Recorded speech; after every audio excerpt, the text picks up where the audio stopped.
एक बार एक गांव में एक पुरानी हवेली थी जिसे लोग भूतियों की हवेली कहते थे।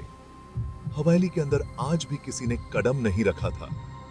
कहानी कहती है कि ये हवेली एक जमाने में एक अमीर राजा की थी, लेकिन एक दिन राजा और उसकी पूरी फैमिली बिना किसी ट्रेस के गायब हो गए। लोगों का कहना था कि राजा के साथ एक बड़ी ट्रेजेडी हुई थी और उसके बाद से हवेली में अजीबोगरीब चीजें होने लगी थी। एक दिन रवि नाम का एक जवान और हिम्मत वाला आदमी डिसाइड करता है कि वो इस हवेली की सच्चाई जानने के लिए उसमें जाएगा। रवि को अपने दिल पे भरोसा था और वो रात के 12 बजे हवेली की तरफ निकल पड़ता है। हवेली के दरवाजे पर लिखा था, यहां आने की हिम्मत ना करना। रवि ने बिना डरे हवेली के दरवाजा खोल दिया।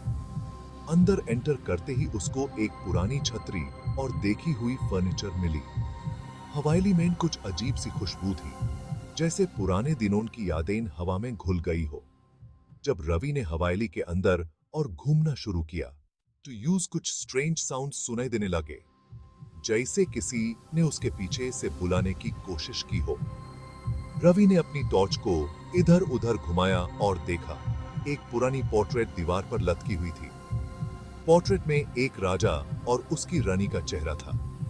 उनका चेहरा इतना उदास और शांत लग रहा था कि रवि की जान एक पल के लिए ठहरी।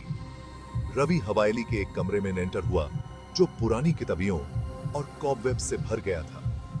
उसने एक पुरानी किताब उठाई और उसे डस्ट क्लीन की। जैसे ही उसने किताब खोला, उसमें एक पुरानी डायरी मिली। डायरी को पढ़ते ही उसने कुछ अजीब चीजें पढ़ी। राजा ने अपनी फैमिली की जान बचाने के लिए एक जादुई चमत्कार किया था, लेकिन वो जादू गलत हो गया और उनकी आत्मा हवेली में फंसी रही। जब रवि डायरी को बैंड कर रहा था, तब उसने एकदम से हवेली के अंधेरों में से एक चिल्लाने की आवाज सुनी। उसने मोरी के डर से अपनी आंखों को बैंड किया और फिर से देखा तो राजा और रानी की आत्मा हवेली के अंदर उसके सामने खड़ी थी। रवि ने बहुत ही जल्दी हवेली से भागने की कोशिश की, लेकिन उसके पांव जमे हुए थे। आत्मा ने उसे कहा, हमारे दुख को समझो और हमें आजादी दो। रवि ने उनकी बातें सुनकर हवेली के एक कोने से एक पुरानी चाबी निकाली जो डायरी में लिखी गई थी। उसने चाबी से हवेली के एक पुराने लॉकर को खोला और उसमें एक शक्तिशाली जादुई छड़ी मिली। रवि ने वो छड़ी आत्मा को दिखाई और कहा, मैं तुम्हें आजाद कर दूंगा। जब रवि ने छड़ी को हवेली के अंदर से कुछ जादूगर के रेलिक्स पर टच किया तो हवेली में एक रोशनी चमक गई और आत्मा गायब हो गई।